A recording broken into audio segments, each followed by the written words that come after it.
ನಮಸ್ಕಾರಗಳು. ಕೊರೋನಾ ಕಾಲಘಟ್ಟದಲ್ಲಿ ಮನೆ ಮನೆಯಲ್ಲಿ ಬಂಧಿತರಾದಂಥ ಎಲ್ಲ ಮನಸ್ಸುಗಳನ್ನು ಹಲವಾರು ಸೃಜನಾತ್ಮಕ ಚಟುವಟಿಕೆಗಳಲ್ಲಿ ತೊಡಗಿಸ್ತಕ್ಕಂತಹ ವೇದಿಕೆಗಳು ಬಹಳಷ್ಟು ಅಂಥ ಒಂದು ವೇದಿಕೆಯೊಳಗೆ ಸಾಹಿತ್ಯ ಸಿಂಚನ ವೇದಿಕೆ ಕೂಡ ಒಂದು. ಈ ಸಾಹಿತ್ಯ ಸಿಂಚನ ವೇದಿಕೆ ಬಗ್ಗೆ ಒಂದೆರಡು ಮಾತುಗಳನ್ನು ಹೇಳಬೇಕು. ಏಕಂತಂದ್ರೆ ಈ ವೇದಿಕೆ ಬಹಳ ಘನತರವಾದಂತಹ ವೇದಿಕೆ. ಇದನ್ನ ಪರಿಕಲ್ಪನೆಯನ್ನ ಮಾಡಿದಂಥವರು ಶ್ರೀಮತಿ ಗೀತಾ,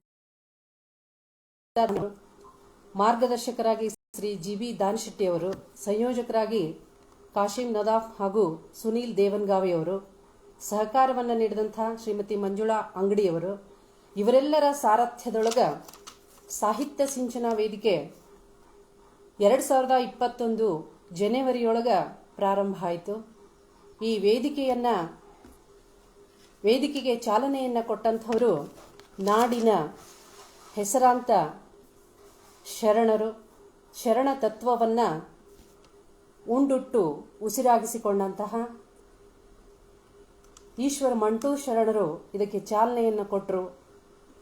ಅವರ ದಿವ್ಯ ವ್ಯಕ್ತಿತ್ವಕ್ಕೆ ನಮಸ್ಕರಿಸ್ತಾ ಈ ವೇದಿಕೆಯಲ್ಲಿ ಸಾಕಷ್ಟು ಜನ ಹಿರಿಯರು, ಅನುಭಾವಿಗಳು, ಜ್ಞಾನಿಗಳು ಉಪನ್ಯಾಸವನ್ನು ನೀಡ್ಯಾರ.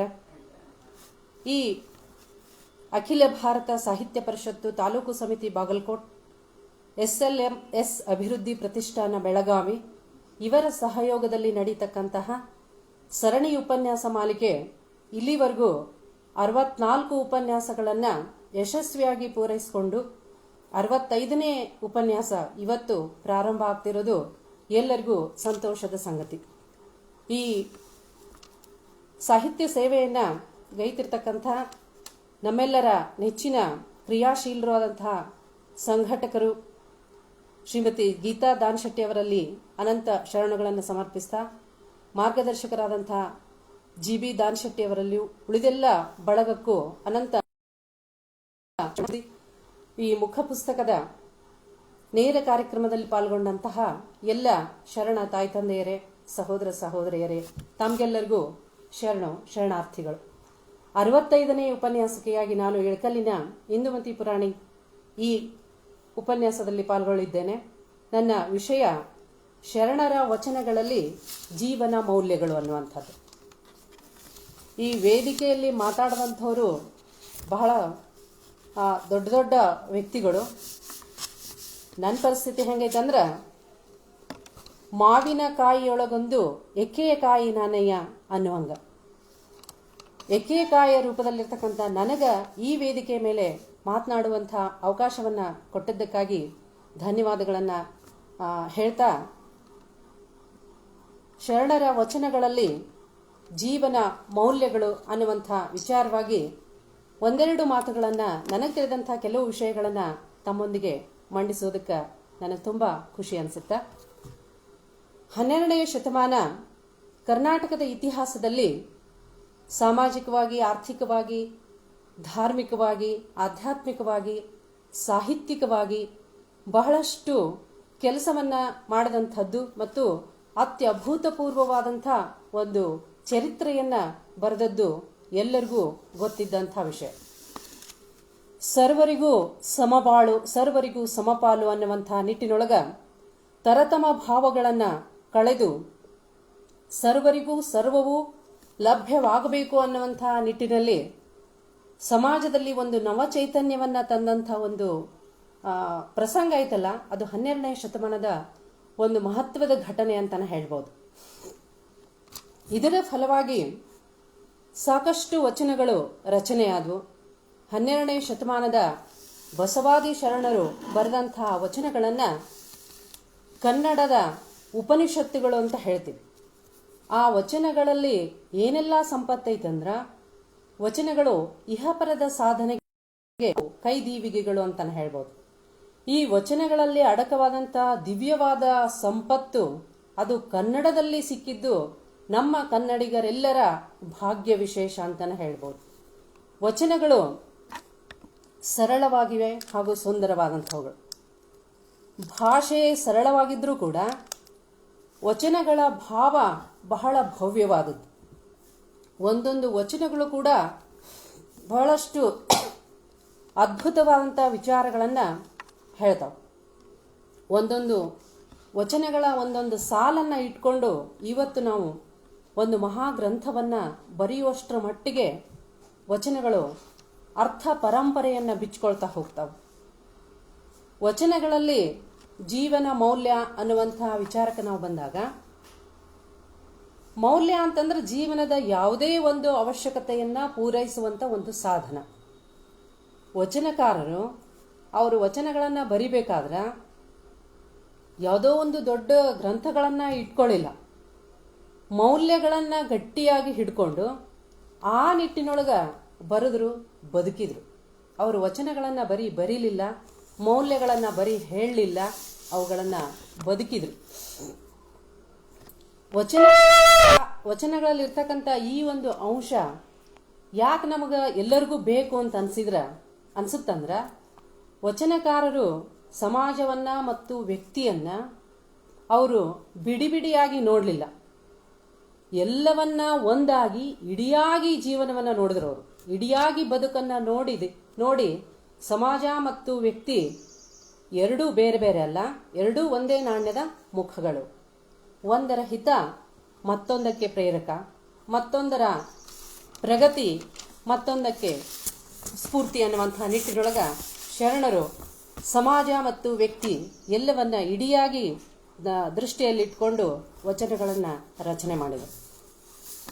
ಇಂಥ ವಚನಗಳಲ್ಲಿ ಅವರು ಬರೆದಂಥ ಎಲ್ಲ ವಚನಗಳು ಮೌಲ್ಯಗಳೇ. ಪ್ರತಿಯೊಂದು ವಚನದೊಳಗೂ ಮೌಲ್ಯಗಳದಾವ. 21ನೇ ಶತಮಾನಕ್ಕೆ ಏನೇನು ಬೇಕಲ್ಲ ಅದೆಲ್ಲವನ್ನ 12ನೇ ಶತಮಾನದಲ್ಲೇನೆ ಅವ್ರು ಬರೆದಿತ್ತು. ಇವತ್ತು ನಮ್ಮ ಬದುಕಿಗೆ, ನಮ್ಮ ಸಾರ್ಥಕ ಜೀವನಕ್ಕೆ ಏನು ಬೇಕು ಅವೆಲ್ಲವನ್ನು 12ನೇ ಶತಮಾನದೊಳಗ ಶರಣರು ಬರೆದಿಟ್ರು.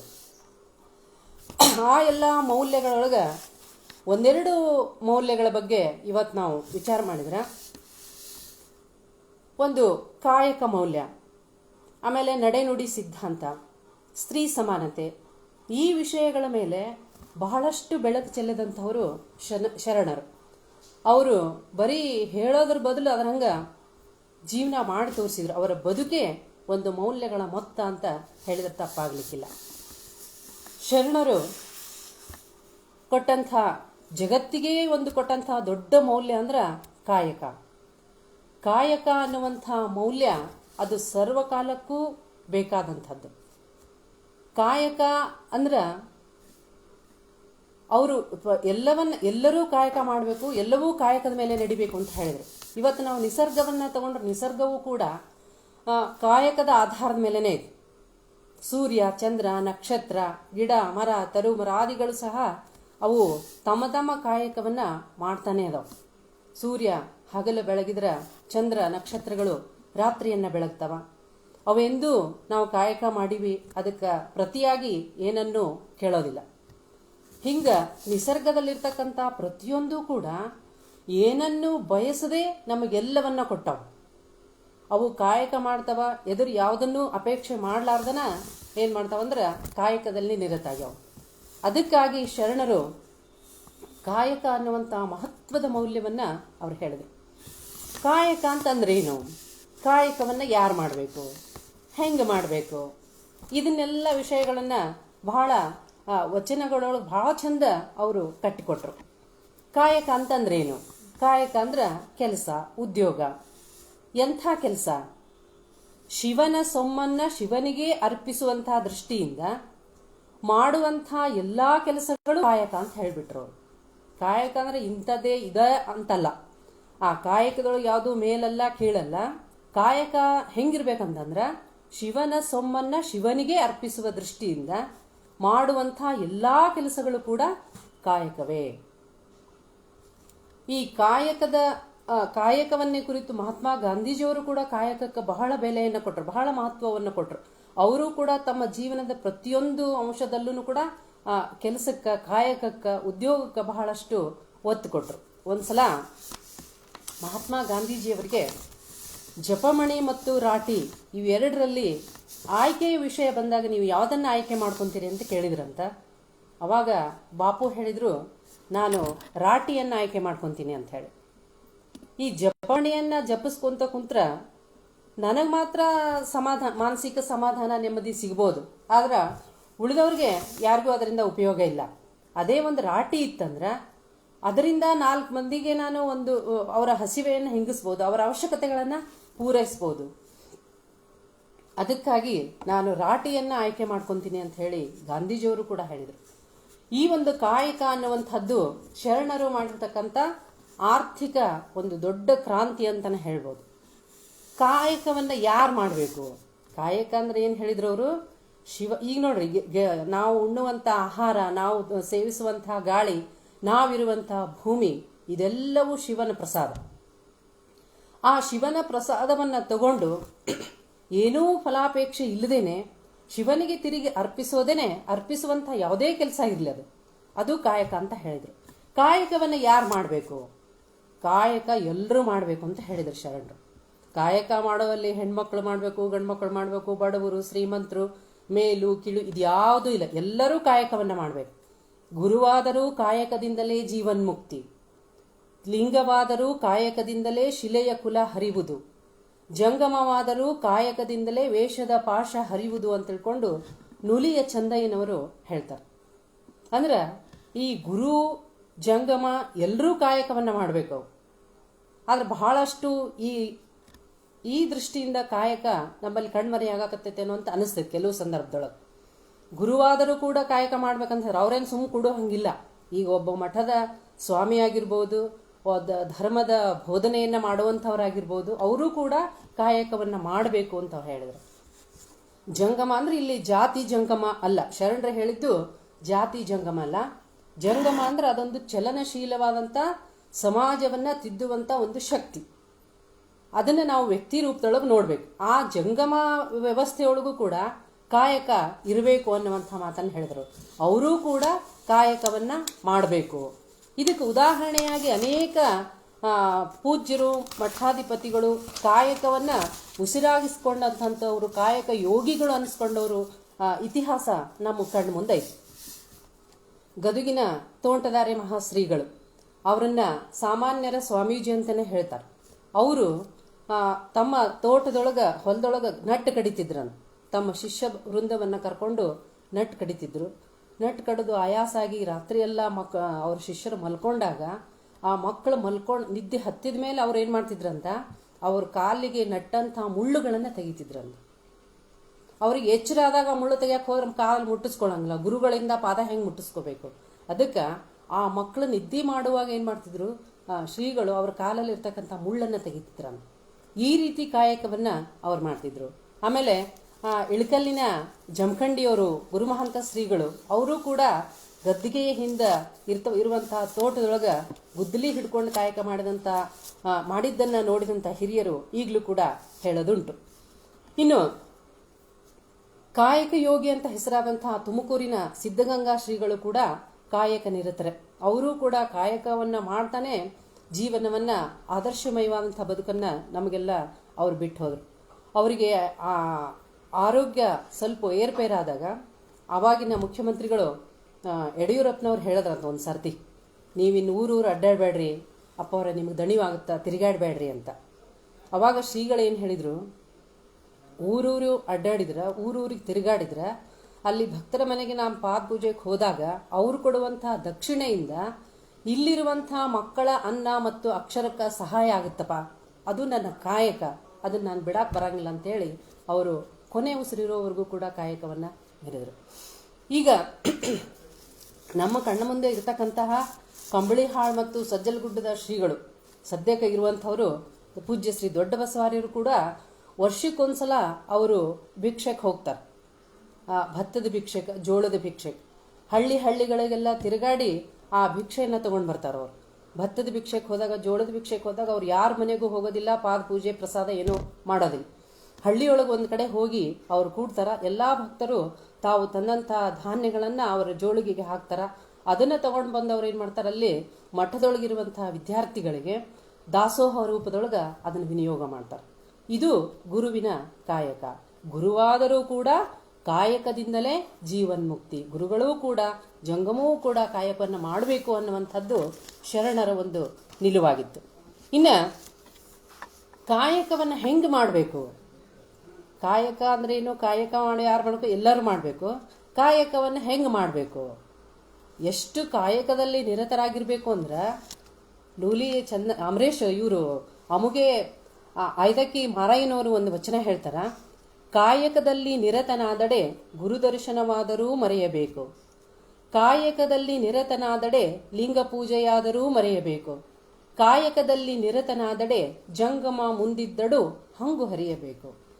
ಕಾಯಕವೇ ಕೈಲಾಸವಾದ ಕಾರಣ ಅಮರೇಶ್ವರ ಲಿಂಗದೊಳಗು ಲಿಂಗವಾದರೂ ಕಾಯಕದೊಳಗು.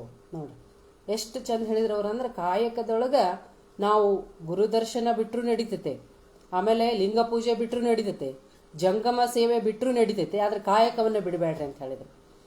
ಇವೆಲ್ಲವನ್ನ ಮೀರಿದ್ದು ಕಾಯಕ ಅಂತ. ಇವೆಲ್ಲ ಆದ್ಮೇಲೆ ಕಾಯಕ ಆದ್ಮೇಲೆ ಇವೆಲ್ಲವನ್ನು ಮಾಡ್ರಿ ಅಂತ ಹೇಳಿದ್ರು. ಗುರುಗಳು ಬರ್ತಾರಂತ ತಿಳ್ಕೊಂಡು ನಾವೆಲ್ಲ ಕೆಲಸ ಮಾಡೋದು ಬಿಟ್ಟು ಕೊಡೋದಲ್ಲ. ಆಮೇಲೆ ಲಿಂಗ ಪೂಜೆ ಮಾಡ್ಕೊಳ್ಳೋದು ಒಳ್ಳೇದು ಅಂತ ತಿಳ್ಕೊಂಡು ಮುಂಜಾನೆಯಿಂದ ಸಂಜೆವರೆಗೂ ಕೈಯೊಳಗೆ ಲಿಂಗ ಹಿಡ್ಕೊಂಡು ಕೊಡೋದಲ್ಲ. ಲಿಂಗ ಪೂಜೆ ಮಾಡಬೇಕು, ಕಾಯಕ ಆದ್ಮೇಲೆ ಲಿಂಗ ಪೂಜೆಯನ್ನ ಮಾಡ್ಬೇಕು. ಅಂದ್ರೆ ಕಾಯಕಕ್ಕ ಮೊದಲು ಪ್ರಾಧಾನ್ಯತೆಯನ್ನು ಅವರು ಕೊಟ್ಟರು. ಇನ್ನು ನಮ್ಮ ಕಾಯಕ ಹೆಂಗಿರ್ಬೇಕಂದ್ರೆ ಸತ್ಯ ಶುದ್ಧವಾದಂಥ ಕಾಯಕವನ್ನು ಮಾಡ್ಬೇಕಂತ ಹೇಳಿದ್ರು. ಒಂದ್ ಕಡೆ ನೂಲಿ ಚಂದಯ್ಯನವರ ಒಂದು ವಚನ ಬಹಳ ಚಂದ ಹೇಳ್ತದೆ. ಕಾಯಕವನ್ನೇ ಎಂಥ ಕಾಯಕವನ್ನು ಮಾಡಬೇಕು? ಕಂದಿಸಿ ಕುಂದಿಸಿ ನೋಯಿಸಿ ಬಂಧಿಸಿ ಕಂಡವರ ಬೇಡಿ ತಂದು ಜಂಗಮ ಲಿಂಗಕ್ಕೆ ಮಾಡಿಹನೆಂಬ ದಂದುಗದ ಮಾಟಕ್ಕೆ ಲಿಂಗಕ್ಕೆ ನೈವೇದ್ಯ ಸಲ್ಲದು. ಕಾರೆಯ ಸೊಪ್ಪಾದರೂ ಕಾಯಕದಿಂದ ಬಂದುದು, ಕಾರೆಯ ಸೊಪ್ಪಾದರೂ ಕಾಯಕದಿಂದ ಬಂದುದು ಲಿಂಗಾರ್ಪಿತವಲ್ಲದೆ ದುರಾಸೆಯಿಂದ ಬಂದುದು ಅನರ್ಪಿತ ಅಂತ ಖಡಾಖಂಡಿತವಾಗಿ ಹೇಳ್ಬಿಟ್ರು. ಕಾಯಕವನ್ನ ಹೆಂಗ್ ಮಾಡ್ಬೇಕಂತ, ಯಾರನ್ನ ನೋಯಿಸಿ, ಯಾರನ್ನು ಮತ್ತೊಬ್ಬರು ತಲೆ ಒಡೆದು ಅಥವಾ ಮತ್ತೊಬ್ಬರ ಕಡೆ ಭಿಕ್ಷೆ ಬೇಡಿ ತಂದದ್ದು ಅದು ಕಾಯಕದಿಂದ ಬಂದಂಥದ್ದಲ್ಲ. ಅದಕ್ಕೆ ಕಂದಿಸಿ ಕುಂದಿಸಿ ನೋಯಿಸಿ ಬಂಧಿಸಿ ಇದನ್ನ ಯಾವುದೂ ಮಾಡಬಾರ್ದಂತ. ನಮ್ಮ ಕೆಲಸದಿಂದ ಮತ್ತೊಬ್ಬರ ಮನಸ್ಸಿಗೆ ನೋವಾಗಬಾರ್ದು, ನಮ್ಮ ಕಾಯಕದಿಂದ ಯಾರಿಗೂ ಏನು ಹಾನಿಯಾಗಬಾರ್ದು. ಆಮೇಲೆ ನಾವು ಒಯ್ದು ದಕ್ಷಿಣೆ ಕೊಡಬೇಕು, ದೇವಸ್ಥಾನಕ್ಕೆ ಏನಾದರೂ ಕೊಡ್ಬೇಕಂತ ಹೇಳಿ ಕಂಡವ್ರ ಮನಿ ತಲೆ ಬಡಿದು ಅವ್ರಿಗೆ ಮೋಸ ಮಾಡಿ ಬೇಡ ತರೋದಲ್ಲ. ಹಿಂಗೆ ತಂದದ್ದು ಏನಾಗತ್ತಂತದ ಜಂಗಮ ಲಿಂಗಕ್ಕೆ ಮಾಡಿಹೆನೆಂಬ ದಂದುಗವ ಮಾಟ. ಇದು ಒಳ್ಳೆ ದಾರಿಯಿಂದ ಹೋಗೋದಲ್ಲ, ಇದು ನಮ್ಮ ಮನಸ್ಸಿಗೆ ಉಪದ್ರವವನ್ನು ಕೊಡೋದು. ಇದು ಲಿಂಗಕ್ಕೆ ನೈವೇದ್ಯ ಸಲ್ಲದು. ಈ ರೀತಿ ಬಂದದ್ದು ಅದು ಲಿಂಗಕ್ಕೆ ನೈವೇದ್ಯ ಆಗೋದಿಲ್ಲ. ಹೆಂಗೆ ಬರ್ಬೇಕಂತದು, ಕಾರೆಯ ಸೊಪ್ಪಾದರೂ ಕಾಯಕದಿಂದ ಬಂದುದು ಲಿಂಗಾರ್ಪಿತವಲ್ಲದೆ. ನಾವು ದುಡಿದದ್ದು ಸ್ವಲ್ಪ ಇರಲಿ, ನಾವು ಎಷ್ಟು ಸತ್ಯಶುದ್ಧವಾದ ಕಾಯಕವನ್ನ ಮಾಡ್ತೀವಿ, ಬಂದದ್ದು ಸ್ವಲ್ಪ ಮೊತ್ತ ಇರಲಿ, ಅದು ಏನಾಗುತ್ತ ಲಿಂಗಾರ್ಪಿತ, ಅದು ಒಳ್ಳೇದಾಗತ್ತೆ, ಅದು ಜಂಗಮ ಸೇವೆಗೆ ಸಮಾಜ ಸೇವೆಗೆ ಅದು ಸೂಕ್ತ ಆಗುತ್ತ. ದುರಾಸೆಯಿಂದ ಬಂದುದು ಅನರ್ಪಿತ. ದುರಾಸೆಯಿಂದ ಏನೇನೋ ಗೋಲ್ಮಾಲ್ ಮಾಡಿ ಬಂದ ಹಣದಿಂದ ನಾನು ಆ ಕಾಣಿಕೆ ಕೊಟ್ಟೆ ಈ ಕಾಣಿಕೆ ಕೊಟ್ಟೆ ಅಂತ ಹೇಳ್ತಿರ್ತಾರೆ ನೋಡಿ.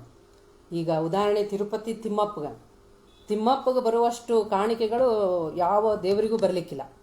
ತಿರುಪತಿ ತಿಮ್ಮಪ್ಪನ ಹುಂಡಿಯೊಳಗ ಎಷ್ಟೆಲ್ಲ ದೊಡ್ಡ ದೊಡ್ಡ ಕಾಣಿಕೆಗಳನ್ನು ಹಾಕ್ತಾರಂದ್ರ ಬಂಗಾರದ ಕಿರೀಟನೇ ಹಾಕ್ತಾರ, ವಜ್ರದ ಉಂಗ್ರಾನೇ ಹಾಕ್ತಾರ, ವಜ್ರದ ಸರಾನೇ ಹಾಕ್ತಾರ.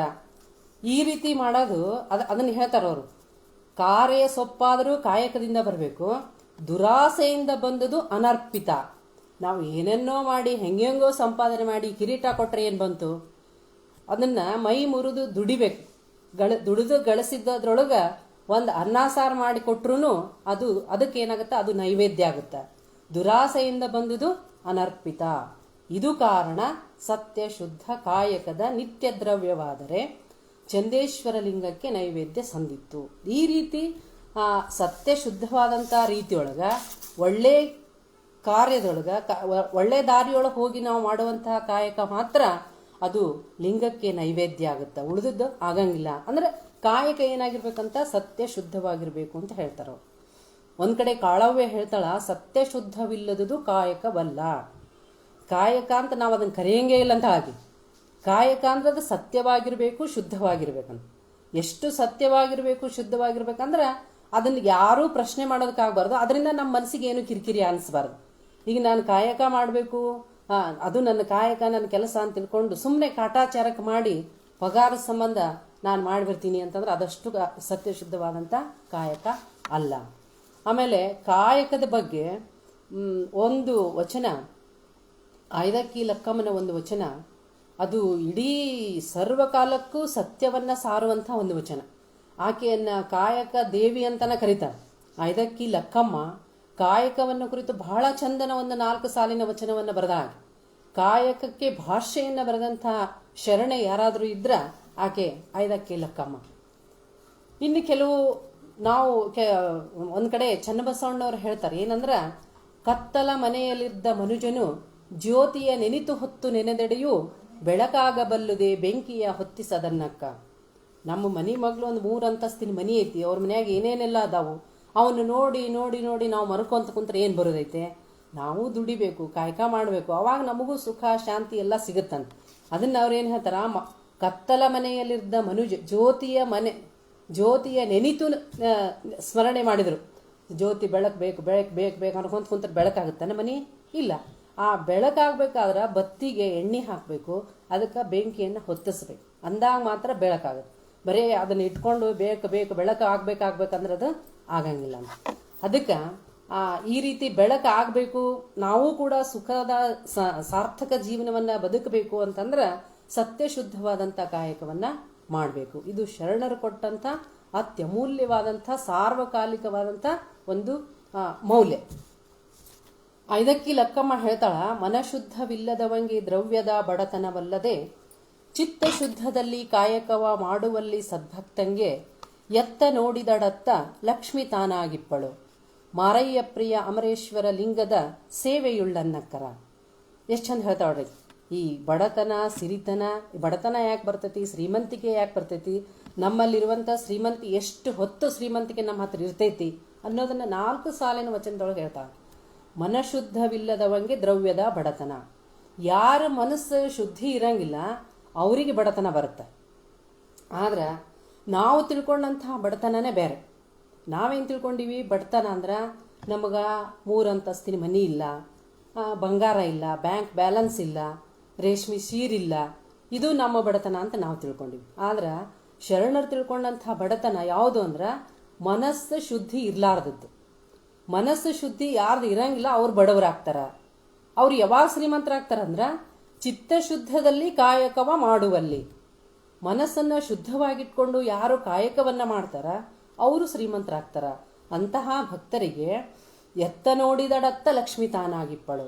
ಲಕ್ಷ್ಮಿ ಅಂದ್ರೆ ಸಂಪತ್ತು. ಈ ರೀತಿ ಚಿತ್ತಶುದ್ಧದಲ್ಲಿ ಕಾಯಕವನ್ನ ಮಾಡಿದ್ರೆ ನಮಗೆಲ್ಲಾ ಕಡೆಯಿಂದನೂ ಸಂಪತ್ತು ಬರುತ್ತ. ಆ ಸಂಪತ್ತು ಎಲ್ಲಿವರೆಗೂ ಇರ್ತೈತಿ. ಆ ಸಂಗ್ರಹ ಕೂಡ ಒಂದು ಶರಣರ ಮೌಲ್ಯನ. ಕಾಯಕದ ಜೊತೆಗೆ ಕೂಡ ಅದನ್ನ ಅವ್ರು ಹೇಳ್ತಾರೆ, ಸಂಗ್ರಹ ಪ್ರವೃತ್ತಿ ಬೇಡ ಅಂತ ತಿಳ್ಕೊಂಡು. ಇಲ್ಲಿ ಮಾರಯ್ಯ ಪ್ರಿಯ ಅಮರೇಶ್ವರ ಲಿಂಗದ ಸೇವೆಯುಳ್ಳನ್ನಕ್ಕರ. ಬರುವಂಥ ಸಂಪತ್ತು ಸೇವೆ, ಲಿಂಗದ ಸೇವೆಯುಳ್ಳನ್ನಕ್ಕರ. ಎಲ್ಲಿವರೆಗೂ ನಾವು ಬಂದದ್ದನ್ನ ಸಮಾಜಕ್ಕೆ ಅರ್ಪಿಸ್ತೀವಿ ಅಲ್ಲಿವರೆಗೂ ನಾವು ಶ್ರೀಮಂತರಾಗಿರ್ತೀವಿ ಅಂತ. ಅಲ್ಲಿವರೆಗೂ ಸಂಪತ್ತು ನಮ್ಮ ಇರ್ತೈತಿ. ಅಂದ್ರೆ ಎಲ್ಲರೂ ಕಾಯಕವನ್ನ ಮಾಡಬೇಕು, ಮನಸ್ಸನ್ನ ಶುದ್ಧವಾಗಿಟ್ಕೊಂಡು ಚಿತ್ತಶುದ್ಧದಲ್ಲಿ ಕಾಯಕವನ್ನ ಮಾಡಬೇಕು. ಅವಾಗ ನಮಗೆ ಸಂಪತ್ತು ಬರ್ತೈತಿ. ಆ ಸಂಪತ್ತನ್ನ ಅದನ್ನೇ ಹೇಳಿದ್ರು ಶರಣರು. ಶಿವನಿಂದ ಬಂದಂಥದ್ದನ್ನೆಲ್ಲ ತಿರುಗಿ ಶಿವನಿಗೆ ಕೊಡುವಂಥ ಯಾವುದೇ ಕೆಲಸನೂ ಕೂಡ ಕಾಯಕ ಅನ್ನುವಂಥದ್ದನ್ನ ಅವ್ರು ಹೇಳಿದ್ರು. ಆಮೇಲೆ ಈ ಕಾಯಕದೊಳಗ ತಾರತಮ್ಯ ಶರಣರು ಅವರು ತೆಗೆದು ಹಾಕಿದ್ರು. ಎಲ್ಲಾ ಕಾಯಕನು ಒಂದೇ ಅಂತ ಹೇಳಿದ್ರು ಅವರು. ಇವತ್ತು ಕೂಲಿ ಮಾಡುವಂಥ ಆ ಕೂಲಿ ಕೆಲಸವೂ ಒಂದು ಕಾಯಕವೇ, ದೇಶ ಒಂದು ಪ್ರಾಣಿಯ ಅದು ಕೂಡ ಕಾಯಕ. ಇದರಲ್ಲಿ ಯಾವುದೂ ಮೇಲು, ಯಾವುದೂ ಕೀಳು, ಯಾವುದೂ ಹೆಚ್ಚು ಕಡಿಮೆ ಅನ್ನುವಂಥದ್ದು ಇಲ್ಲ ಅನ್ನುವಂಥ ಮಾತನ್ನ ಶರಣರು ಹೇಳ್ತಾರೆ. ಅಂದ್ರೆ ಕಾಯಕದಲ್ಲಿ ಕೂಡ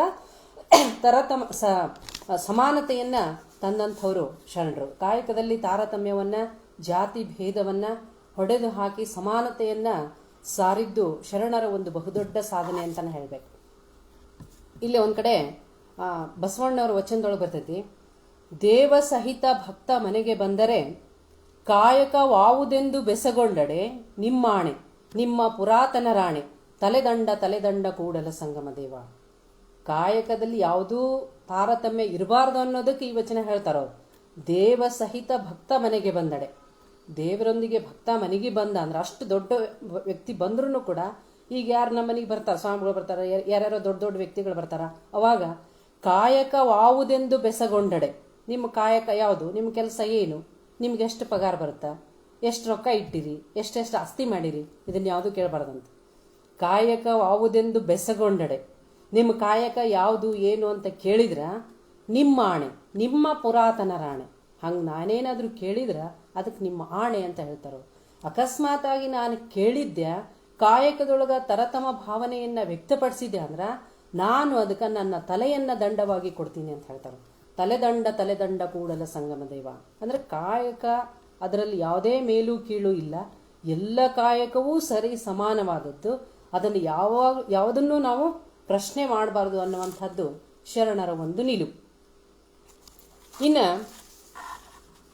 ಬಸವಣ್ಣವರೇ ಒಂದು ಕಡೆ ಹೇಳ್ತಾರೆ, ಕಾಯಕ ಅಂದ್ರೆ ಯಾವ್ಯಾವುದು ಕಾಯಕ.